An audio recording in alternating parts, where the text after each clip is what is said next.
Muito bem. Começa mais um BTcast ao vivo, direto da sala do trono. Brincadeira, quase. Tá direto aqui da Fabapar. Estou com dois professores da casa. Vercelino, você é professor da casa também, né? Sou. Você... Assim, de um jeitinho... É professor, cara. É professor, Vilibaldo tá dizendo que você é, mas você também é ligado ao podcast aqui da... Esse vai ser um BTcast / Praxis Teológica, é isso? Como é que é o podcast aqui da Fabapar? É um podcast que a gente fez pensando muito nos alunos. Exato. Naquilo que os alunos consomem de podcast. Então a gente fez pensando muito na grade curricular dos alunos, embora para o público eles não saibam que estão ouvindo um podcast pensado na grade curricular. Olha aí. Os alunos, de alguma forma, sabem, né? A história da teologia, tem um podcast sobre isso. Mas para o público em geral, eles acham que é um episódio sobre uma temática específica. Exato, é o Praxis Podcast, é o nome? Isso, porque quando a gente começou, a gente pensava muito na prática da teologia. Exato. Aonde que na faculdade nós vamos praticar? Vamos lá no podcast. Mas como a gente já tá um tempinho rolando, então nem todo episódio tem essa prática muito clara, mas a gente legal. se esforça. E é legal também pro professor, porque às vezes tem algum tema que a gente só passa assim por cima e ali no Praxis a gente consegue aprofundar, né? Ah, legal. Então, o exemplo, a gente gravou já várias temáticas de história do cristianismo, história da igreja. Então, tem lá sobre Hitler e a igreja, por exemplo. Aí. Tem várias Já temáticas pensou o bem livro legais. pelo Vilibaldo, Hitler e a igreja? Dá pra Aguarde pensar aí, ó. numa coleção que vai sair pela Thomas Nelson Brasil ano que vem, em 2024. Promete. E estamos aqui com o Vilibaldo, né? Que já participou de alguns episódios do BTcast. E é aqui professor da Fabapar, coordenador da pós-graduação da Fabapar. Olha aí. Isso aí. Inclusive, você sabe que as pós-graduações da Fabapar, 100% online, reconhecida pelo MEC. E é isso aí. Vai usar o cupom Bibotal, que tem que usar, gente. Não adianta você fazer a Fabapar, que conheceu aqui pelo Bibotal, que seja o bacharelado em teologia, presencial ou online, seja a pós-graduação, seja o mestrado. Se você não usar o cupom, como é que a gente vai fazer moral com o patrão aqui? Aí não dá, né? Tem que fazer. Mas Vilibaldo, Thiago Vercelino, estamos aqui neste episódio e vamos falar sobre missões também. Mas a gente vai falar sobre um grupo religioso pós-reforma protestante. Aliás, você já viu no título do episódio, não sei porque que eu estou fazendo esse suspense, você já sabe que a gente vai falar sobre os morávios. Mas antes, é claro, os recados paroquiais. Roda a vinheta.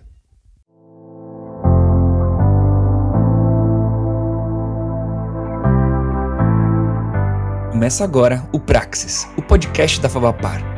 A teologia trazendo luz, a vida e a prática cristã.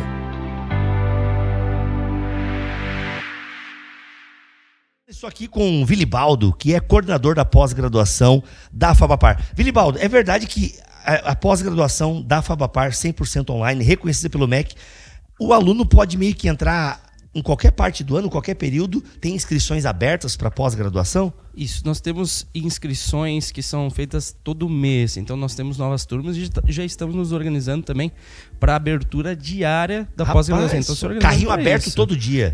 Logo mais a gente tá com essa abertura, mas por enquanto são inscrições mensais.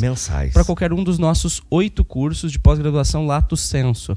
Então é algo bem interessante, porque muitas vezes as pessoas não têm uma formação de graduação em teologia, mas podem experimentar a teologia com profundidade através de uma pós-graduação numa das várias áreas. Nós temos pós-graduações de teologia bíblica, então uma só focada no Pentateuco. Aliás, essa de teologia bíblica, desculpa te interromper, claro. Porque tem um amigo meu que fez e ele gostou bastante, tá, do teologia bíblica.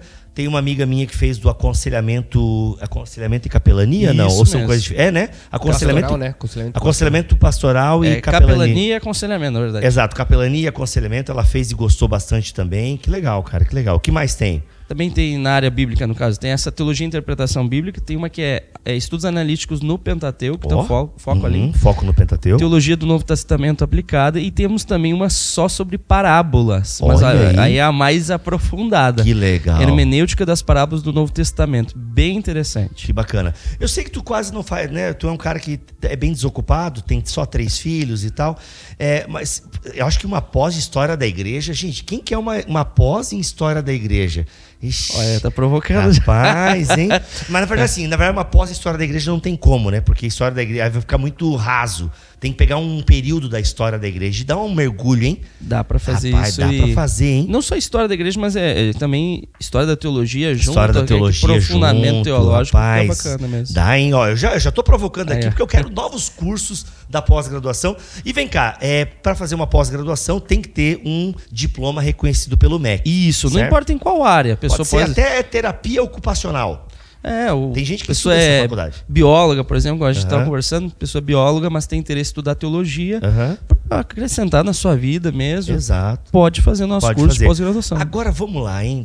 E tem aquele irmão, aquela irmã que não fez nenhuma faculdade. Trancou, enfim, a vida chamou, teve que trancar a faculdade. Ela consegue fazer a pós-graduação como aluno ouvinte só para absorver o conteúdo? Ótima pergunta. O mesmo material da pós-graduação nós temos também como cursos livres. Então, da mesma forma que a gente tem a pós-graduação Estudos Analíticos do Pentateuco, nós temos os estudos avançados no Pentateuco, que é o mesmo conteúdo. Claro, a cobrança é diferente, uma cobrança menor, mas a pessoa pode fazer mesmo sem nenhuma formação. Entendi. É um curso para qualquer pessoa. A pessoa pode não ter feito nenhum curso, não tem problema, pode estudar conosco. Tem o nosso acompanhamento, a gente está aí para ajudar você a realmente entrar no mundo da teologia e ter profundidade também. Muito bom. É isso então. Os links para a pós-graduação da Fabapar 100% online, reconhecida pelo MEC, estão aqui na descrição deste BTcast. Agora uma pausa para foto. Brincadeira. Vamos lá então, subiu a musiquinha.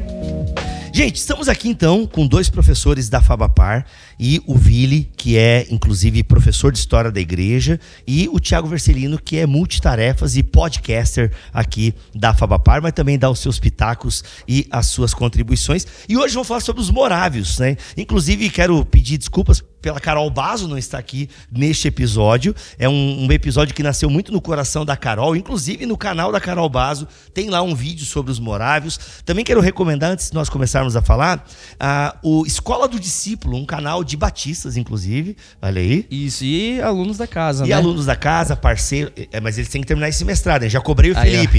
Vai terminar esse mestrado, irmão. Acho que o Felipe apresentou faz pouco tempo, né? Ele terminou agora, o Felipe. Terminou? O Yuri eu acho que não terminou, mas o Yuri agora tá preocupado com madeixas, né? Tá preocupado com outras coisas. Agora é pastor, também assumiu aqui uma igreja no Paraná. Em Maringá. Justamente, muito legal. Então, tem na Escola do Discípulo um documentário sobre a história da igreja, sensacional. E num dos episódios desse de História da Igreja, tem lá uma partezinha sobre os morávios. Mas vamos lá, meus amigos, morávios, quem são? O que comem, onde vivem, né? O que fazem, quem são os morávios, né? Como é que a gente pode começar a introduzi-los? Que período da história é esse? Quero entender um pouquinho mais dos morávios e, é claro, até o final desse podcast você vai entender o porquê que a gente fez um episódio sobre eles. No começo você falou que eles são pós-reforma, mas é bom a gente olhar para trás da reforma. Que não existia morávios da forma que vai ter depois, mas já existia o quê? Existiam os seguidores de Jan Hus, que eram os russitas, com uma teologia onde hoje é a República Tcheca, né? Então, Morávia, Boêmia, e ali eles estavam numa reforma particular deles. Então veja, antes da reforma houveram esses pré-reformadores, que muitos vão chamar, pessoas que buscaram mudar a igreja, e ali na Boêmia vai surgir essa nova igreja que vai sendo perseguida ao longo da história.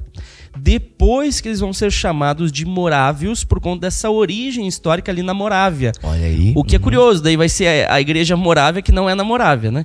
Mas por causa dessa perseguição. Então começa desde antes da reforma essa mudança teológica a partir de Jan Hus, mas com um desenvolvimento muito legal. Tu fala Jan Hus, mas se eu falar John Hus, não tô errado também, João né? Hus. John Hus, isso. Hus é ganso, né? Não é, não? Johnny Hus. John Hus, ganso em alemão, não é? Isso tem aquela história, né? Quando Exato. ele tava Conta essa história aí. Essa história não sei se é verdade, mas ela é muito legal, essa história. Que eu adoro essas histórias que não são verdades, talvez, mas elas dão uma fantasia, eu acho provavelmente legal. não é verdade, né? Provavelmente John Fox, ou ele criou, ou ele pegou alguém que inventou. Mas não tem problema, é bonita a história. É bonita, então... se é bonita, a gente conta aqui. Dá sempre a citar no Conta-se a história. Isso, exato. Mas é legal. O Jan Hus foi convidado para o Concílio de Constança para se explicar. E foi dado o salvo-conduto. Ou seja, você vem, paz, tranquilo, e pode ir embora. Não importa o que aconteça aqui, você vai. Ele foi preso e queimado vivo. Que interessante. Então, sempre que a sua igreja marcar uma reunião da diretoria com salvo-conduto, você pode ser preso. Você pode ser preso e queimado. Brincadeira, hoje a gente não queima mais as pessoas literalmente. A gente destrói a reputação delas. É assim que a gente faz hoje. É outra forma de queimar. Exato, né? A gente queima de outra forma, exato. Mas recentemente a Igreja Católica pediu perdão, assim, né? Reconheceu que realmente ele foi um... Então vamos fazer uma mesa aqui, já que tem xícara, vamos chamar o John Hus aqui pra ele ouvir esse perdão da igreja. Um pouco tardio, mas foi uma brincadeira, mas pessoal, a gente não acredita nisso. Mas é interessante ver que daí há essa lenda, essa história de que enquanto ele estava ali para ser queimado, ele teria declarado, né? Hoje vocês estão assando um ganso. Desculpe, ganso não, Eu acho que é um ganso, ele fala do cisne, né? Isso, perfeito, desculpa. Hoje vocês estão assando um ganso, que Hus significa ganso, e daqui a 100 anos virá um cisne que vocês não poderão matar. E aí vem a questão do Martinho Lutero, ele se torna um cisne, né? O símbolo dele é o cisne. Exato. Várias imagens aparecem ele com um cisne do lado. Tem gente que olha assim estranho, né? Não é o pet dele, né? O cisnezinho, o pet do cara é um cisne. O pet do Martinho Lutero. No filme do Lutero não tinha esse cisne. Pô, cadê? Falharam aí. Então, um símbolo dele, né? Esse cisne que estava para vir, e ele é simbolizado através dessa história. Então é bem bacana a gente ver. O Jan Hus, então, ele é um pré-reformador, ele inspira Martinho Lutero. Mas ele não consegue concluir essa reforma protestante, acaba sendo perseguido. Seus seguidores, os russitas, eles tinham uma proposta de igualdade do crente muito legal. O símbolo dos russitas é inclusive uma bandeira com um cálice, porque o cálice era só para os sacerdotes. Olha então aí. Eles promoviam isso e diziam, não, toda a igreja tem que compartilhar do momento da ceia do Senhor, né, da Eucaristia. E era uma proposta muito interessante, muito à frente do seu tempo em vários sentidos, Bibo.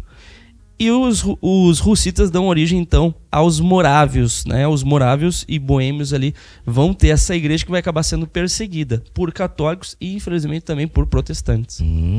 E tem muita dessa ligação desse movimento pré-reforma, porque a teologia gerada, esse questionamento, essas igrejas vão trazer daí as discussões que vão gerar conflitos, e daí a origem dos morávios é uma origem de refugiados.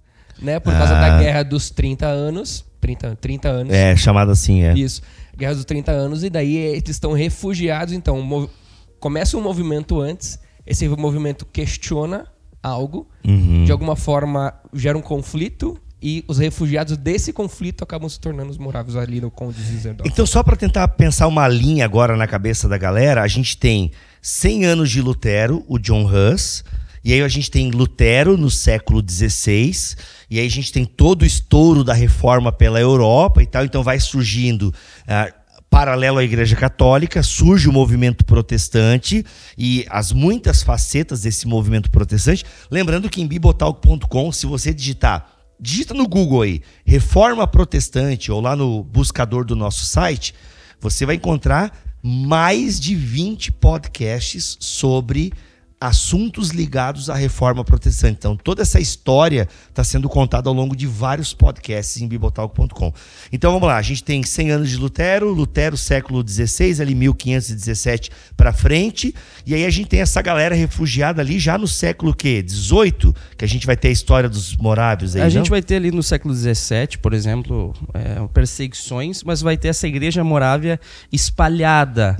E sendo perseguida. Tem um exemplo agora dessa virada ali dos 16 para o 17, tem o Comênios, né, que é um educador muito importante, que ele propõe para reformular a educação para o contexto da igreja morávia, mas ele acaba sendo perseguido. Então imagina, ele estava lá com a sua casa, com seus livros, seus manuscritos, escrevendo, quando se vê perseguido, perde todos os bens, os livros são queimados. Caraca. Perde tudo que ele estava escrevendo e construindo, e era realmente um gênio. Então ele acaba fugindo, vai sendo refugiado em lugares e propondo reformas educacionais, como na Inglaterra. Mas é interessante que reformas bíblicas que depois levaram séculos para ser feitas, como, por exemplo, a educação das mulheres. Então ele pregava uma igualdade completa. Olha só. Educar homens e mulheres, ricos e pobres. Outro elemento interessante... Comunista! Né, olha aí, ó. Outro elemento interessante, ele propunha educação nos lares, mas também educação formal pública. Olha só. Ou seja, ele é alguém que consegue equilibrar tanto a galera homeschooler como a galera que defende a educação pública. Eu mesmo tenho um amigo que ele é professor universitário numa universidade federal, mas ele é homeschooler. Então ele ensina os filhos dele, mas é também dentro desse sistema universitário, porque vê valor nisso. E ele se inspira muito no Comênios.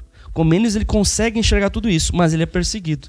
Sendo perseguido, o que acontece? As obras vão se perdendo e ele vai sendo esquecido. Então a história dos morávios é uma história de pessoas extraordinárias que no seu tempo não puderam ser vistas adequadamente por conta da perseguição. Caramba. Se torna uma igreja de refugiados espalhados pela Europa, mas isso diz respeito a nós hoje também. Por quê? Essa ideia do refugiado que o Tiago trouxe, puxa, são pessoas que não tendo lugar próprio, elas têm uma visão missionária muito mais profunda. Eles são como Abraão. Ou como, por exemplo, Calvino também tinha esse senso, né? Calvino não era de Genebra. Não sei se você conhece a história de Calvino, mas ele chega a ser expulso de Genebra, depois ele é convidado a voltar a fazer a reforma, e quando ele volta, ele promove o acolhimento dos refugiados.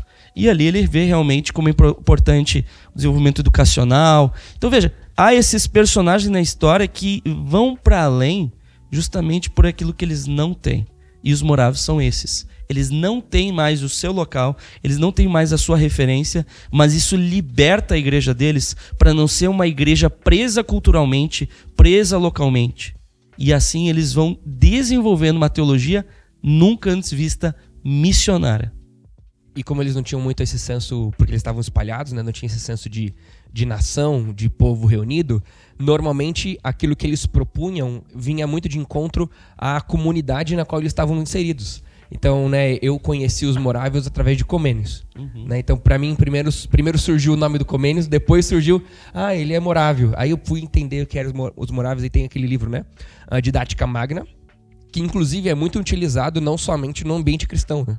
Não é utilizado só para reformar ou demonstrar algo educacional no ambiente cristão protestante, mas inclusive fora da igreja também é muito utilizado. Então as reformas, as propostas dos morávios vêm nessa direção de transformação de cultura, de sociedade, de finanças, de educação escolar, de educação na faculdade, de educação na igreja, de educação familiar, porque eles não tinham essa nação, eles não tinham esse povo. Então nós queremos fazer missões, alcançar pessoas através de toda a sociedade desse estilo de vida que está sendo proposto. E aí surge um novo passo nessa linha do tempo que você está construindo, né?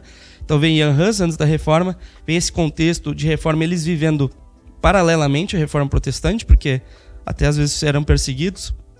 E há um terceiro momento. Esse momento é muito importante, que é quando o conde de Zinzendorf convida eles para morarem na sua terra, e ele se torna o pastor dos morávios. Por que é tão importante? Porque o conde de Zinzendorf, ele era formado na Universidade de Halle. O pessoal de Halle começou a perceber algo fundamental. É a mesma escola de Lutero, né? A Universidade de Lutero. Agora você me pegou que eu não lembro se ele fez Halle. Eu acho que E agora, cadê o Alex? Aí o Alex Stahlhofer aí, com certeza vai... Vamos fazer a minuta daqui 10 minutos. Mas é uma universidade que vai ter uma perspectiva missionária. Até tem alguém aqui no Brasil que estuda bastante, que o Bibo conhece, o professor Marlon Ronald Fluck estuda a escola de Halle, e ali vai surgir até um movimento missionário estudantil. O primeiro movimento missionário estudantil é ali, que tem ali a ordem do grão de mostarda. Os estudantes vão se organizar, vão mandar missionários, e o pessoal de Halle vai para vários lugares, vai para a Ásia, por exemplo, Tranquebar, lá na Índia. Então o Zingbaum que vai para lá, ele volta, esses missionários voltam, e aí o centro da educação ali em Halle é a partir desses missionários contando seus relatos e inspirando os alunos. E isso aí se torna algo incrível. Por quê? Porque antes os morávios faziam missão onde eles iam, mas quando o conde Zinzendorf vem com isso, ele inspira os morávios a enviarem missionários para outros lugares no mundo. E isso está atrelado a um fato, que é o fato da coroação do rei da Dinamarca. Aí é algo legal, porque a Dinamarca eu coloco em oposição à Inglaterra. A Inglaterra, que é a Inglaterra de William Carey, né? Então o William Carey também vai ser inspirado nos morávios. A Inglaterra ela era contra a evangelização nas colônias. Parece meio absurdo, né? Os caras eram cristãos, mas eles proibiam a evangelização na Índia. Porque eles diziam, é ruim para os negócios. Né? Quando os caras se convertem, dá muita confusão, não vamos evangelizar. A Dinamarca era a favor. Na coroação do rei da Dinamarca, aparece ali, naquela festividade, pessoas convertidas. Da onde? Aparecem esquimós e um escravo. E aí esses vêm, conhecem o conde Zinzendorf e falam: por favor, nos ajude, precisamos de missionários. Ele leva eles lá para a comunidade de Herrhut, onde estavam os morávios, inspira, e naquele momento eles já mandam 23 missionários da comunidade. Olha só. 23, fiquei emocionado. 23 missionários. Mas peraí, mas aí já tem um momento aí, um miolo nessa história toda, que eu acho que é legal a gente entender também, porque essa comunidade que o conde de Zinzendorf, ele se torna pastor, não foi sempre assim tão organizado, né? Pelo que eu estava dando uma olhada, é que o Morávio era um ajuntamento de crentes de diferentes lugares e tal, e que vão meio que morar junto, e eram várias pequenas igrejas. Tem alguém batendo aí espalhadas nervoso. Aí, né? Espalhadas, igrejas espalhadas e tal lá na região. E o que acontece? A galera meio que até falava mal. Eu tava vendo um vídeo da Carol Bazo sobre isso, e ela fala que às vezes ia na porta da igreja do outro, fala que você tá pregando aí na heresia e tal. Ou seja, um monte de crente. Ou seja, era um monte de crente falando mal do outro, parecendo muito a igreja brasileira hoje, né?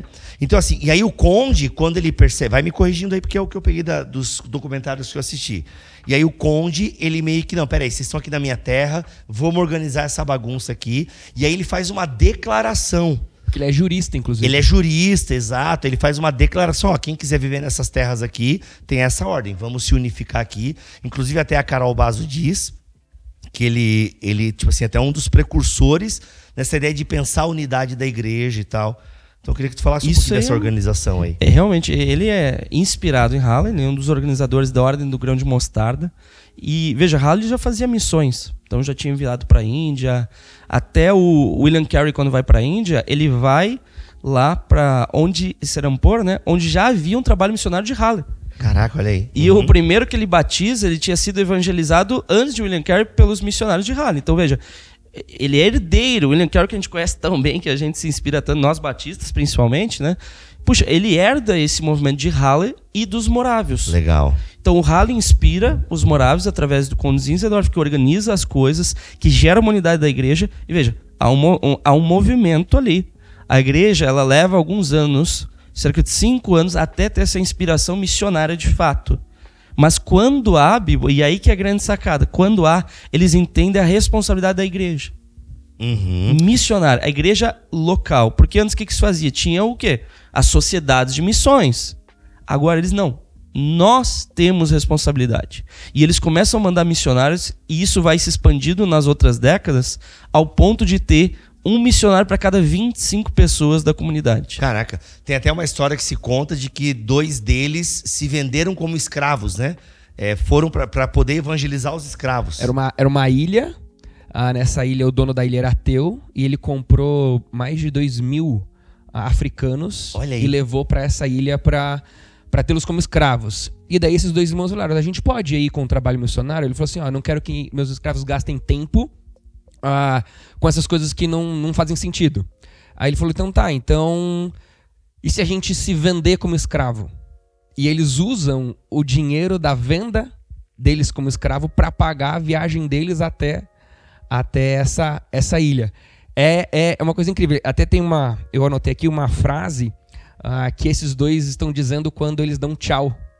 Eles estão dando tchau no navio, porque eles não iam nunca mais ver os seus entes queridos, né? Eles dão tchau e dizem que o cordeiro que foi imolado receba a recompensa do seu sofrimento. Eles eram, né? O cordeiro foi imolado, então tá aqui, ó. Que está relacionado ao símbolo da igreja morável, né? Exato, porque o cordeiro, a ideia do cordeiro, né? Tô até vendo aqui agora no Wikipedia, e realmente é um cordeirinho. Aí tem uma parada escrita, Our Lamb has conquered. Isso. O nosso cordeiro já conquistou, vamos segui-lo. Desculpa, eu tossi na hora. O que é? O nosso cordeiro já conquistou, vamos segui-lo. Nossa, sensacional, sensacional. Então, essa comunidade se organiza ali com o conde. Aí a Carol também traz Aliás, a Carol não. A Carol falou e eu lembrei, porque eu sou formado na FLT, que é de tradição pietista, né? Então você tem... E o Zinzendorf tem uma influência pietista também. E essa ideia que tem muita a piedade, né? A pietista está muito ligada à piedade. E duas características do pietismo que vão ser impressas nos morávios. Uma busca pelo sentido do texto bíblico, né? Uma exegese e tal, e o encontro pessoal com Jesus, né? Ao ponto que o Zinzendorf está ligado ao que aqui no Brasil a gente chama de senhas diárias, que em inglês eu não lembro como é que ficou, taste, daily taste, que é essa ideia de ter uma porção do texto bíblico para todos os dias, e muito ligado à música também, né? Uma qualidade musical e de letras bíblicas e tal. E também na própria forma de evangelização, onde ele ensinava, né, para os moráveis, olha, ao invés de ficar perdendo tempo em desenvolver muito a argumentação, vão e ensinem Jesus Cristo e mostrem através da vida de vocês. E, cara, é um negócio incrível, assim, como eles buscavam viver realmente o evangelho, encarando esses desafios. E não era assim, teólogos. Não, era carpinteiro, oleiro. E a galera ia e se virava também para se sustentar, para fazer o trabalho. Então eles viviam para a obra. Então é algo muito bonito a gente ver nesse movimento, né? Esses daily texts, né, a gente brinca do versículo bíblico na tela do celular diário, né? Foi uma ideia do Zinzendorf no século XVIII. Mas esse negócio das músicas, surgiu nos morávios a tradição de criarem cultos que eram mais específicos para essa área da música, do louvor. Não é o louvorzão que a gente faz hoje em dia, mas era como se eles fizessem os sermões como se fossem recitados de partes de música. Então eles pegavam um culto praticamente todo e iam citando músicas com letras bíblicas. Então ficou muito marcado a necessidade de escrita. Se você for digitar na internet, você vai achar muito cântico morável, porque eles tinham que escrever essas músicas que fossem bíblicas para serem lidas ou cantadas nesse culto que tinha esse foco. E daí vai um pouquinho desse movimento, inclusive, de avivamento dos morávios, que foi bem significativo por conta de todas essas práticas, né? Cultos de música, a oração de 24 horas. Pois é, cara, eu tava, né, nos meus estudos aí, essa torre de oração e tal, né, essa ideia de ficar orando 24 horas, separando a galera lá em casal, não sei o quê. Como é que história que é essa aí de oração e tal? Começou esse movimento quando o Zinzendorf ele começa a dar aquela cara pro movimento que tava lá. Então vamos arrumando. Essa influência dos ensinos, começou esse movimento de oração. Teve um dia em específico, que essa questão que você mesmo falou, Bibo, da visitação de Jesus, do Espírito Santo, é um culto que é muito marcado com muitas visões, muitos acontecimentos de milagres e tudo mais. Então, a partir desse momento, desse culto especial, que já durou muito tempo, eles começaram essa torre de oração. Então, alguns ainda dizem que a cara do movimento morável é essa torre de oração. Ô, gente, torre de oração literalmente era uma torre? Como é que é essa ideia? Eu agora fiquei curioso. Isso. Não, era dividido na comunidade, e nessa divisão de comunidade eles sabiam que tinham sempre alguém orando 24 horas. Uhum. Aí a diferença é que durou 100 anos. Caraca, mano, que durou legal. Durou 100 né? anos, não durou 24 horas, não foi um culto, não foi um marco, foi... até ia falar, né? Eu tentei pesquisar um pouquinho sobre teologia dos morávios, para ver qual eram as crenças e tudo mais, mas é muito interessante ver que a gente não encontra muitos registros teológicos, por conta que o morável teve mais essa característica desse movimento de despertamento espiritual, de vida de oração, de música, de leitura da Bíblia, e não de um precursor que falou assim, olha, nós aqui moráveis estudamos e dizemos que Jesus é isso aqui, que Deus é isso aqui. Não é um movimento com uma você teologia. Tem nas músicas, provavelmente, a teologia, exato, né? Porque já que só o Zinzendorf se fala em mais de 2.000 músicas. E o foco estava muito em viver, né? Se a gente para pensar, a Bíblia diz, né? Orai sem cessar. Individualmente a gente não consegue, só que eles descobriram um jeito coletivo de fazer isso. Então, a ideia da unidade da igreja que você tinha falado. Exato. Muito nós, legal. como igreja, podemos estar sempre em oração. Nós, como igreja, podemos atender às necessidades não só da nossa comunidade local, mas também do mundo.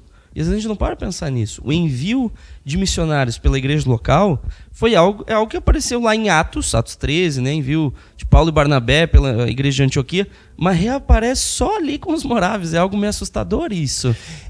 Você tem... Porque a gente está falando de os moráveis século XVIII, certo? Você já tem no século XVI, XVII, as missões católicas, ali com os jesuítas. Né? Aliás, o termo missão surge com os jesuítas. Mas não a igreja local, essa que é a questão. Sempre era ou a denominação, ou uma sociedade dentro da denominação, sociedade missionária, batista, alguma coisa nesse sentido, ou o governo também podia patrocinar. Sim, o Calvino tem missões e está muito ligado a essa ideia também. Mas não a igreja local. Aí isso aí foi algo diferente, né? Veja, cada igreja local ela pode fazer missões, ela pode enviar seus missionários, ajudar no sustento. Mas claro, uma hora virou insustentado. 1 para 25 fica difícil. Então o que eles faziam? É a ideia dos fazedores de tenda. Você vai, mas você vai com o seu trabalho. Comerciante, tecelão, várias profissões. Então eles iam, trabalhavam e assim se sustentavam, fazer diferença onde eles iam. Algo que me ensina muito o movimento dos morávios é... A gente está vivendo uma época, né? Pelo menos a época em que esse podcast será lançado, de essa busca por esse avivamento, né? Então tem movimentos de avivamento, a gente tem essa busca, tivemos agora há pouco aí Augsburg lá, né? Então a gente tem vivido essa área de busca por esse avivamento. Mas é muito interessante que a consequência muito natural desse avivamento nos morávios foi missões. Muito. No relato desses 2 irmãos que se venderam como escravos, diz que após momentos de oração, da torre de oração lá que eles estavam fazendo, é que eles tomam essa decisão. Então, o avivamento moraviano, ele causa missões. É uma resposta. Missões moráveis se tornam mais... Não sei como que foi aí no estudo de vocês, mas morávios, primeiro, até perguntei para um professor meu, eu falei assim, olha, eu sei que você gosta muito de moráveis e tudo mais. A primeira coisa que ele falou para mim, Thiago, missões morávias.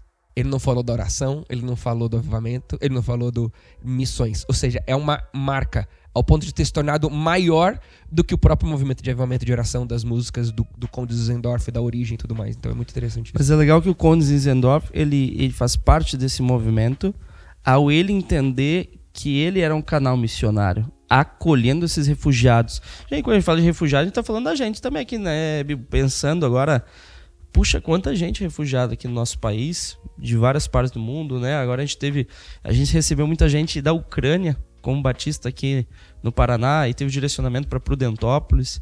E agora aqui em Curitiba, Bibo, a gente está com um trabalho batista bem legal, cuidando de venezuelanos que estão vindo. Então veja, há um movimento nesse sentido aqui, que através principalmente de uma organização que é Pluripovos, está olhando para os venezuelanos, está olhando para os haitianos, e aqui inclusive surgiu espontaneamente em Curitiba uma igreja de haitianos que agora está recebendo venezuelanos, então o culto é... Nossa, mano, olha aí, cara. Ali várias línguas, né, que está associado ao Pluripovos, e isso é algo muito lindo de ver. Porque muitas vezes a gente pensa muito em fazer um avivamento e a gente olha para nós mesmos, a gente olha para nossa igreja, mas o avivamento diz respeito também a gente olhar para fora de nós e olhar para a vontade de Deus, né? Então, avivamento e missões não dá para separar. E é muito interessante que a história missionária dos morávios tem um personagem incrível que é John Wesley, né? Essa história é legal contar, Atribui-se muito a conversão, uma conversão assim genuína de John Wesley numa viagem missionária. Uma viagem missionária, o barco tava aquela maluquice toda e John Wesley fica com muito medo de morrer. Ele se agarra muito a essa necessidade da própria vida, só que ele olha pro lado, tinham morávios indo fazer missões, e eles estavam, tudo bem, se morrer... Parece meio Paulo, né? Se morrer, morri. Exato. Se morrer pra mim é lucro. Isso.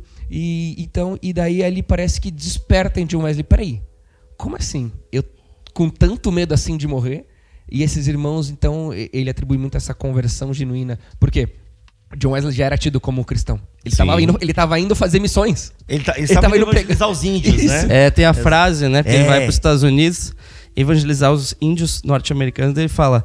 Eu estou indo evangelizar os índios, mas quem vai me converter? Eu estou indo para converter, mas quem que vai me converter? Parece uma conversa que ele tem com um desses irmãos, que ele fala assim, mas você conhece Jesus? Aí ele fala que, Jesus morreu para nos salvar, tá? Mas o cara dá uma atomizada na individualidade. Que essa é uma característica, né, também do pietismo, essa ideia, tipo, ok, Jesus nasceu em Belém, e Jesus, ele nasceu e ele morreu para salvar a humanidade, mas você individualmente tem essa salvação, então tem essa atomizada que é importante também, ok, isso é um conceito geral, eu sei da salvação, eu sei que Jesus Cristo morreu por nós, mas você tem a ideia, a consciência, o sentimento de que ele morreu por você. Isso é muito interessante. Na né? história do Zinzendorf até tem um marco, né? Depois que ele se forma e tudo, ele vai viajar, porque ele era jurista, fez direito, vai viajar como aristocrata, né? O pessoal, os pais sempre pagam viagem para os jovens, ele vai viajando, conhecendo os museus, lugares. Aí ele chega num lugar onde tem uma pintura de Cristo com coroa de espinhos em sofrimento. E a legenda ali: eu fiz isso por você, e você, o que está fazendo por mim? Ali há esse despertamento. Quando ele volta para Herrhut, ele ali faz o acolhimento dos moráveis e ele dedica a vida dele para pastorear essas pessoas. Então, essa questão do individual. Eu não posso transferir a responsabilidade. Não, eu e Jesus precisamos ter um relacionamento, preciso conhecer a Cristo e fazer algo a partir disso. É legal abrir um parênteses aqui, porque a gente vive num tempo muito individualista. Eu acho que é legal a gente fazer essa ressalva, que de fato nós vivemos hoje espiritualidades muito atomizadas, né? Então pessoas servindo a Deus na sala de suas casas, sem comunidade local, né? Com uma playlist de louvores maravilhosos e uma playlist de pregadores maravilhosos e tal. Então não é esse tipo de espiritualidade que a gente está falando, tá? Perceba que é sempre a comunidade, é uma comunidade que envia, é uma comunidade que ora, só que a ideia de, claro, são indivíduos que tiveram um encontro com Jesus. Não é um encontro com Jesus somente na comunidade, que tem gente que tem uma fé só comunitária. E essa fé só comunitária, eu gosto muito quando meu amigo pastor Batista Cacau Marques fala, no livro Doutrina e Devoção, Fracassos de Vendas pela Thomas Nelson, mas eu gosto muito do artigo que ele fala, ou ele fala isso em outro artigo, agora não lembro, mas eu acho que é no Doutrina e Devoção. Quando ele fala isso, no que eu não posso ter só uma fé comunitária, porque, e a minha experiência, né? Como eu vou ter também essa certeza de que essa fé comunitária é verdadeira, né? Então eu preciso ter a fé comunitária e preciso ter a fé individual. Até por isso que talvez Jesus, no Sermão da Montanha, na hora de falar sobre práticas espirituais, oração, jejum e dar esmolas, ele fala para a gente fazer isso no secreto, né? Ele não fala um visitar sobrenatural, mas ele fala, faz no secreto. Por quê? Às vezes você está tão acostumado a fazer isso ao público que você fica mais tendencioso a procurar a resposta disso do público. E eu acho esse versículo incrível. Se você já ganhou o que você queria do público, você não precisa ganhar mais do que você ganharia de Deus, né? Óbvio, foi a versão Tiago e atualizada aqui. Mas se você busca a recompensa no público, você já tem a recompensa que você queria. Você não precisa da recompensa celestial. Por isso dessa questão do secreto. Exato. Então é essa ideia, né? Tipo, era muito bacana porque naquela época a religião era muito institucionalizada. Então assim, as pessoas basicamente elas eram cristãs porque nasciam em determinado lugar, mas elas não tinham um encontro pessoal com Jesus. Então é nesse sentido que a gente está falando de ter essa atomização da fé. Tipo, ok, você sabe quem é Jesus, mas você sabe o que Jesus morreu e fez por você, você tem essa consciência, né? Essa experiência. Então, essa ideia pietista, essa ideia moraviana, não é de uma fé egoísta e de uma fé individual. Não. Ela é uma consciência individual e pessoal do que Jesus Cristo fez pelo seu povo e é uma atuação comunitária. Só para dar esse disclaimer aí que é importantíssimo, né? Então, os moráveis estão dentro desse movimento pietista influenciados. O pietismo vai para além, igual o Halle tem a ver com pietismo. A gente pensa em John Wesley, também lembra. Então, está dentro desse movimento, com esse despertamento a nível individual, mas nessa consciência coletiva de unidade da igreja. Isso é uma lição muito grande, né? Isso vai constranger o William Carey, falei dele antes. O William Carey, quando ele vai fazer a sociedade missionária batista, ele se reúne na casa de uma viúva rica lá, e o pessoal também é relutante, assim, pô, será que a gente vai fazer mesmo? O que isso vai nos custar? E ele puxa um livro dos morávios, que fala sobre a responsabilidade da igreja. Ele fala, gente, se vocês soubessem a história dessas pessoas, vocês não teriam dúvida. Ali o pessoal se constrange, fala, não, realmente, a gente precisa fazer diferença. Então a gente olha, William Carey, sapateiro, vai para a Índia, né? Essa história toda que a gente conhece.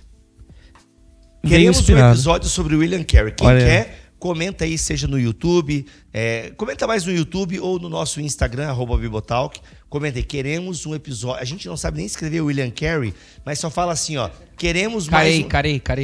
Queremos o episódio com o Willy Baldo. Já comenta aí, vai lá, que a gente quer agora um sobre o William Carey. Eu gosto bastante dele. Até orientei um trabalho de um aluno nosso que ele já chegou inspirado para fazer missões na Índia. Caraca, sério, na Índia? Só que o surpreendente foi que eu falei para mim. Então, ele acabou parando em Miami. Não sabemos, ele está em Miami agora. Eu falei, vamos estudar o William Carey. E ele não conhecia profundamente a história do William Carey. Mas o que levou ele pela Índia? Tipo, novela da Globo? Personagem do Raj do Big Bang Theory? Foi um evento missionário e ele teve despertamento para a Índia. Caraca, né? Na Índia. Eu realmente agradeço a Deus pelos missionários da Índia, porque eu não acho que uma semana lá eu não dava conta.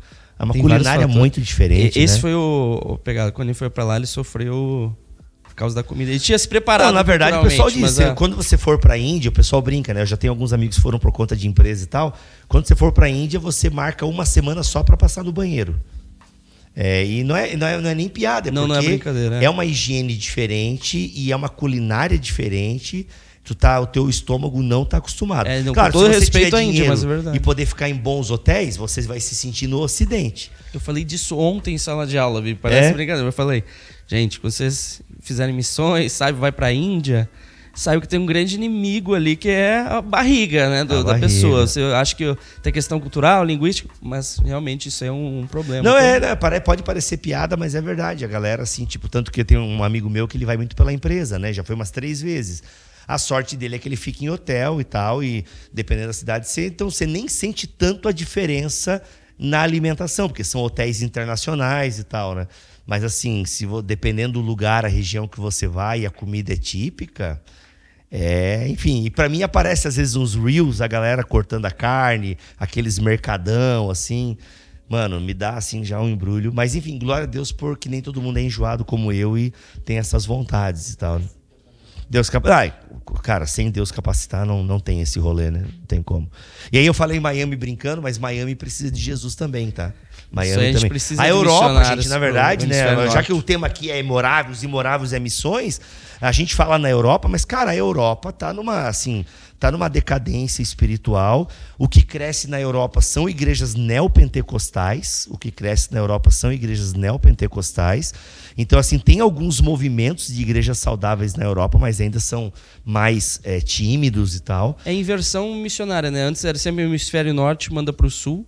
Agora inverteu, né? Sempre via norte-americanos, ingleses pro Brasil. Agora o Brasil envia missionários e a gente tem visto. Europa, isso é uma promessa. Canadá. Quem é do movimento pentecostal já ouviu muita profecia em congressos de missões, que o Brasil é um celeiro de missionários. E amém, seja profecia de emoção ou seja verdade, o fato é... Não deixa de ser um desejo. Exato. E o Brasil tem enviado mesmo muitas pessoas e tal, né? Tem alguns influencers que eu sigo. O Alessandro Vilas Boas, se não me engano, tá lá em Londres, num trabalho. Tem uma igreja em Londres que está chamando o Bibotalk, ano que vem, talvez vai ter um encontro do Bibotalk em Londres. E o inglês está afiado? Não, vai ser com brasileiros, né? É que tem muito brasileiro espalhado pela Europa. E é uma galera que acaba sofrendo no congregar, né? Então isso acontece bastante. É meio que os novos moráveis também aí, né? Exato, espalhados pelo mundo. Tal. Tu vê, a Onda Dura, a igreja da qual eu faço parte atualmente, no momento que gravo esse podcast, eles estão com uma implantação da Onda Dura em Porto. E, cara, é muito legal porque brasileiros estão encontrando lá uma igreja saudável, que tem aquele gostinho brasileiro, entendeu? Então, assim, é bem bacana mesmo, né? Tem algumas ondaduras também que estão sendo implantadas nos Estados Unidos. Porque, mano, tem brasileiro no mundo inteiro. Então, de fato... Agora a gente tá falando dessa coisa de ir, né? De ir de missões. Os moráveis tinham uma característica de que eles só orariam por aquilo que eles estivessem dispostos a ser a resposta daquela oração. Nossa, cara, eu falei isso no meu livro, mas eu só falei no meu livro. Mas é muito interessante porque é muito bíblico isso. Se a gente pega o texto lá de rogai ao Senhor da Seara para que envie mais trabalhadores, aí beleza, rogai, vamos rogar, aí que os discípulos fazem? Rogam. Aí no capítulo seguinte, o versículo seguinte é o envio dos 70. Então parece que é uma piada que Jesus está fazendo com eles. Porque é o seguinte, eles oram para que Deus envie mais trabalhadores, aí eles pegam e vão. Então, mas incluindo eles, essa é a questão. Eles oraram por mais trabalhadores e eles foram orar por aquilo que você está disposto a ser a resposta daquela oração a Deus. Abençoe o governo do meu país. Tá, aí você vai ficar na internet se degladiando ou você vai contribuir para o governo do seu país? Então, a minha contribuição para o governo é eu pago todos os meus impostos e procuro ser um bom pai, um bom cidadão. É o máximo, me envolver com política não dá. Mas agora, voltando a falar de missões, a verve pentecostal até terminou aqui. Já cantei, porque Congresso Pentecostal de Jovens, a gente cantava, né? Vem e vê, os campos brancos já estão aguardando os braços que o cegarão? Cegarão é de colher? Não. É, né? Jovem, desperta, faz-te pronto e alerta, poucos dias são que restam para... Esqueci o resto. Eu vou imaginar todo mundo, né? De rapaz, marchando e tal. Então, assim, brincadeiras à parte, se tem uma das coisas boas, a Assembleia de Deus tem várias coisas boas, e sem sombra de dúvida, uma das coisas boas da Assembleia de Deus é esse senso missionário. Até porque a Assembleia de Deus... Vem, né, o movimento pentecostal, nasce com missionários, tem influência Holiness, que tem, né, John Wesley, que tem influência dos Morávios, né? Então, olha só como Deus sempre tem a sua voz na história. Não tem nenhum período da história da humanidade que Deus não esteja ali falando por meio de algum povo e tal. Mesmo entre o Antigo e o Novo Testamento, gente, o tal silêncio profético não é verdade. Deus sempre falou, não teve nada escrito biblicamente ali. Não teve nada escrito que a nossa Bíblia protestante, né, aceita. Mas silêncio profético realmente não é um bom termo para se referir ao período intertestamentário. Teve muita ação de Deus ali. Então, assim, Deus sempre tem a sua voz na história. E é incrível, né, como esse movimento dos Morávios, lá na Boêmia, lá num canto, uma galera perseguida, que começa com um cara queimado, vai influenciar o que hoje é o maior movimento protestante da história. Então, assim, goste você ou não do pentecostalismo, tá? É o maior movimento protestante da história. E sim, é protestante, para de ser chato, né? Então, tá entendendo? É muito, cara, como homens e mulheres, né, que se deixam ser usados por Deus, que se colocam, né, e oram e estão dispostos a serem a resposta da oração. Então isso é maravilhoso. E o movimento pentecostal, ele tem muito isso, esse despertamento para missões. Não à toa você encontra assembleias de Deus espalhadas pelo Brasil. Por quê? Porque o irmão, a irmã, eles mudam de cidade e eles levam a igreja junto com eles. A gente tem muita crise com essa questão denominacional, que fica aquela rixinha, aquela briguinha, não sei o quê. Mas uma coisa que me deixa muito chateado é quando a gente implica com pessoas que de fato estão sendo usadas para salvar pessoas. Quer gastar tempo implicando com alguma coisa teológica, bíblica, que implica com quem você percebe que claramente está afastando as pessoas de Deus. Agora, uma prática comunitária, uma prática espiritual que não influencia o quanto que alguém está alcançando, como o que a gente está falando agora, o movimento missionário e tudo mais, gente, para de destruir algo que está salvando pessoas.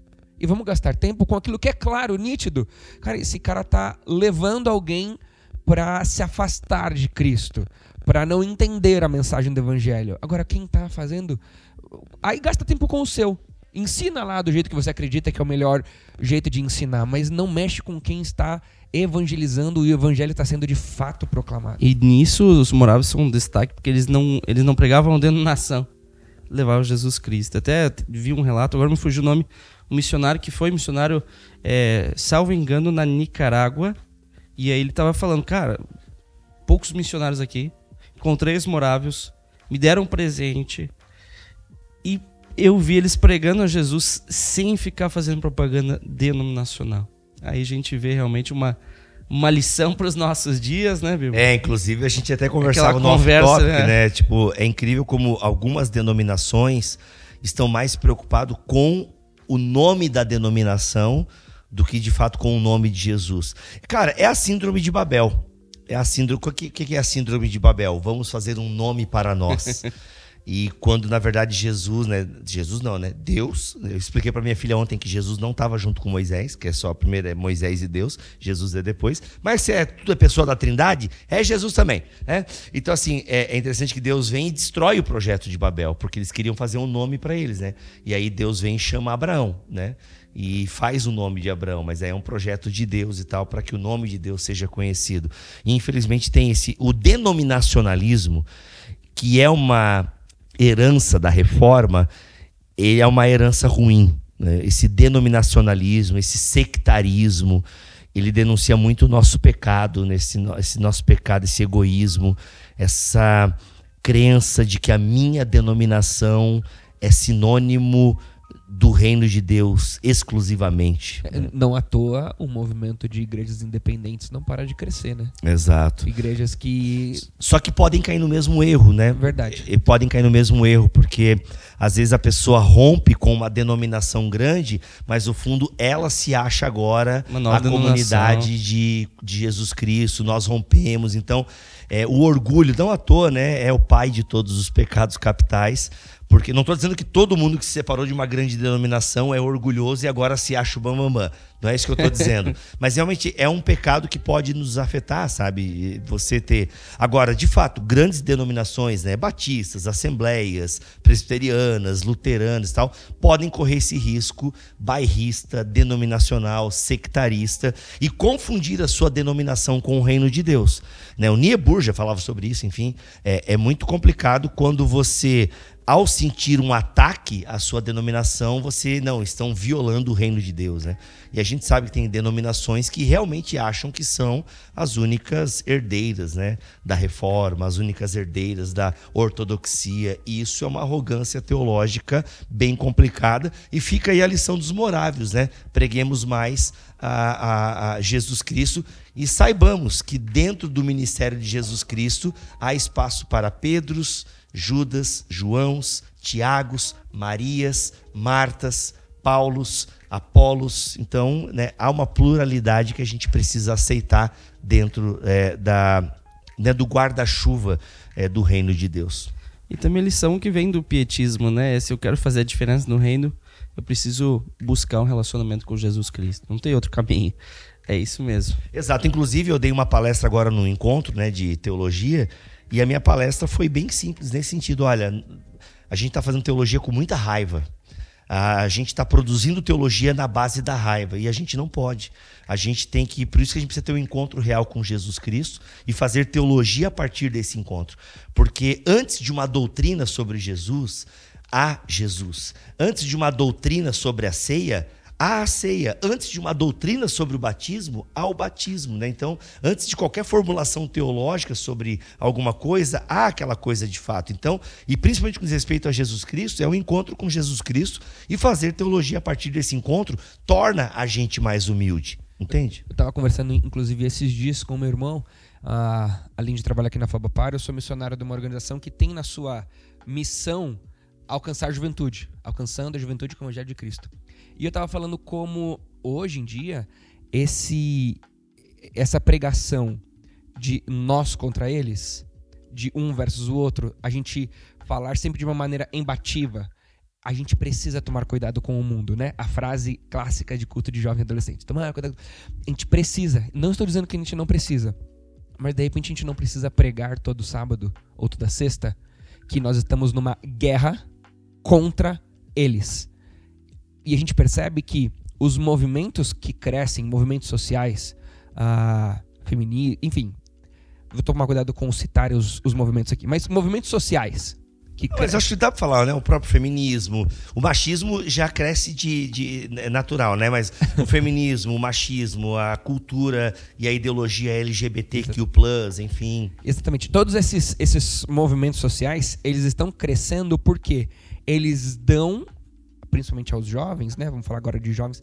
Eles dão esse sentido de pertencimento. Sim, o David Heiker fala muito sobre isso. Exato, de acolhimento. Você se identifica com aquilo, você quer pertencer àquilo, logo você estuda e quer viver dessa maneira. Agora, eles não ficam só com aquele discurso de contra alguém, embate. Por quê? Quando você não tem mais contra quem guerrear, você não tem mais necessidade de existir. você não tem um inimigo, então você acaba ficando com raiva. E às vezes você percebe que talvez com um argumento, alguma coisa, fulano não tá tão errado assim. Aí tudo aquilo que você criou na sua história de luta contra alguém, então talvez de mostrar o privilégio de ser cristão. O privilégio de ter uma vida de espiritualidade. O privilégio de olhar para a história dos morávios e ter neles um espelho para querer colocar em prática nos dias de hoje. E lembrar que, assim, para praticamente todos esses movimentos ideológicos, há uma resposta do Evangelho. Então, assim, não dá para citar ponto por ponto aqui, mas se você pega, por exemplo, eu sou, né, o Bibotalk como um todo, nós somos muito assim, a gente quer dar voz à mulher, né? Então, assim, eu desde o começo do Bibotalk sempre tive essa ideia de ter mulheres envolvidas. Aí você pode pensar, mas eu vejo mais homens. Sim, é porque eu acabo conhecendo mais homens teólogos, mas sempre que eu conheço uma mulher... ainda esteja num processo de ter mais homens em quantidade. Sim, muito mais. Não, disparado. É só você olhar aqui alunos e alunas da FABAPAR. Vai ter mais homem, provavelmente. Mas a gente sempre procura incentivar, né? E assim, gente, só dando um disclaimer aqui também, não é assim, não adianta você me mandar uma mensagem, Bibo, grava com ela, tá aqui uma teóloga. O pessoal me manda muito. Gente, tem que ter uma relação também. Eu preciso conhecer um pouco a pessoa, ter tido um encontro com a pessoa. Não é assim. Aí, por exemplo, se me mandar na Bíblia, tu tem que gravar com essa teóloga aqui, já que tu valoriza tanto a teologia feita por mulheres. Aí eu entrei lá, a mulher nem me segue, provavelmente nem sabe quem eu sou, e aí, tipo, vou gravar com ela. Não é assim, tem que ter uma relação, gente, tá? Então também, calma, te acalma. Então, assim, mas a gente valoriza muito essa ideia da mulher. Então, por exemplo, eu não preciso do feminismo para valorizar a mulher e dar espaço para a mulher, porque eu tenho no Evangelho isso, sabe? Então isso é muito legal. Enfim, para praticamente quase todas as ideologias, né, a gente vai ter uma resposta do Evangelho. Resposta do Evangelho a gente tem para todas as ideologias. Claro que para algumas delas a resposta do Evangelho é contrária àquilo que eles querem e estão lutando, né? Enfim, acho que me fiz claro. Mas enfim, gente, esses são os morávios. A gente deu um panorama aqui. Tem alguma dica de leitura para a galera poder aprofundar um pouco mais sobre isso? Eu vou usar o exemplo da FLT, né? A FLT é a faculdade que o Bibo fez sua graduação, onde o Alex... O Alex é professor lá da FLT? Isso, eles têm uma revista acadêmica muito boa, Vox Scripturae, eu já publiquei nela. Olha aí, existe ainda? Sim, ainda tem, sim. Ou não. Vox Scripturae. E aí procura, eu, salvo engano, tá um volume de 2005, tem um artigo muito bom sobre o Conde de Zinzendorf. Na verdade, esse volume, eu estudava lá ainda. Olha. Quando saiu esse volume, eu me formei em 2007 lá. E esse volume, se eu não me engano, ele é todo voltado ao movimento pietista. Tem do Zinzendorf, tem do Spener... tem de toda essa galera aí pietista, é verdade. Muito bom ali, o trabalho muito bem feito. Eu não lembro quem é o autor. Deve ser, memória eu acho que foi um dos Klaus. Eu acho que foi um dos Klaus. Ou o Stang ou o Schwamba. O Stang. O Stang, né? Acho que foi o Klaus Stang ou o Klaus Schwamba. Eu acho que foi pela minha memória. Então, muito bom o trabalho. E vários livros de história do movimento missionário. Vamos falar dos morávios, porque assim, é algo fundamental. Às vezes vai falar menos, às vezes vai falar mais. No Perspectivas, não sei se você já viu aquele livrão grande. Perspectivas, inclusive conheci o pessoal do Perspectivas em algum lugar que eu tive aí pelo Brasil. E, inclusive, gente, vocês me mandaram um direct e eu não respondi. Manda de novo, porque já sumiu. Foi mal, me perdoem. Já te ajudou a lembrar, já. Já não, eu conheci o pessoal, eu acho muito legal aquele livro Perspectivas, ele é um livro de missão bem completo e tal, e o Perspectivas tem vários trabalhos de missões ainda hoje atuantes. Aquele livro é maravilhoso, e ali tem um capítulo só sobre os moráveis, então vale a pena. Tem um que é a história da missão também, um livrinho de capinha laranja, amarela, nem sei qual que é a editora daquilo. A história do movimento missionário, do Justo Gonzalez? Do Justo Gonzalez. Da Agnus. Da Agnus. Isso, muito bom também tem. Não gosta muito da gente, mas é da Agnus. Mas é bom, o livro é bom. Não tô dizendo que a Agnus é ruim também, né? Então tá. Eu tô dizendo que a Agnus não dá bola pra nós. Gente, inclusive, um desabafo Isso. aqui. Eu compro o livro de vez em quando. Porque nem todo mundo me dá livro. Se bem que agora eu sou amigo do pessoal da El Shaddai e da Plenitude Distribuidora. Porque a Vida Nova não me manda mais. El Shaddai. A Vida Nova não me manda mais, a CPAD me odeia e a Agnus me ignora. Então, brincadeira, CPD, eu nem sei se vocês me odeiam, é porque vocês nunca me mandaram nada. Mas assim, aí eu peço pra El Shaddai me mandar, peço pra Plenitude me mandar, e eu vou pedir pra eles mandarem esse da Agnus. Se bem que eu acho que não é mais publicado, hein, cara? Ô, Thomas Nelson, pega, Thomas Nelson. Porque é um livro bom de história de missões, né? Muito bom. Na minha opinião, é o melhor que a gente tem no Brasil. Do Justo Gonzalez com o Carlos Orlandi. Muito. assim... Eu vou procurar esse livro. Muito bom mesmo, muito bom. Porque é um livro escrito por alguém que conhece toda a história do cristianismo, que é o Justo Gonzalez, com a aplicação em missões. Então é algo assim, eu acho maravilhoso. O que eu acho que é legal também a história das missões a partir de um historiador. Até fica de sugestão mais pra frente, a gente tá organizando aqui um curso livre sobre história das missões. A gente já teve uma masterclass, tô olhando pro Natan aqui, que é nosso cara do marketing, já estamos preparando um curso a respeito disso. É realmente algo muito importante. A gente, como igreja, precisa olhar para o passado para realmente pensar no que a gente tem de dever missionário. Agora eu estava pensando um comentário bem nerd aqui. Como o movimento Morável não fez muita teologia, aquele livro de História da Teologia do Roger Olson não tem morávios. Não tem. Tem o Forte Pietismo, mas não fala dos morávios. Pois é, olha aí, não tem, Eu queria indicar como eu conheci os morávios. Para mim, Morável surgiu do Didática Magna. Então, que foi o Comênios, que é um morávio, né? E óbvio que o livro tem um foco muito grande em educação, né? O movimento educacional, estilos de educação, essa questão do como é que é? Sabedoria?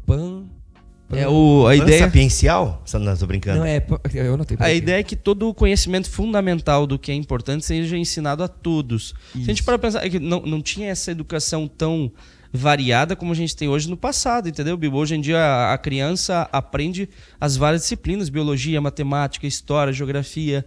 É claro que agora com as mudanças educacionais também não sei como vai ficar o negócio agora, né? O novo ensino médio, não sei como que vai pegar. Mas é algo que o Comênios pensou lá atrás quando ninguém tinha pensado. Pansofia. Essa sabedoria ampla, né? Isso, sabedoria a tudo e todos. Então ele diz assim que o ser humano, através da educação, ele pode ser formado, né, nas escolas, uma criatura racional, uma criatura senhora das outras criaturas, inclusive sobre si mesma, tem a habilidade de se autogerir e de gerir as pessoas que estão em volta, e uma criatura deleite de seu Criador. Então, essa ideia de pansofia, de estabelecer...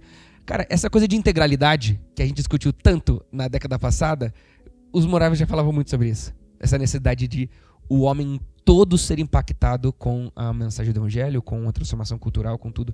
Mas o do Comênios, pansofia, sabedoria para tudo e para todos. Então, Didática Magna, vale muito bem. Muito bom. Gente, é isso.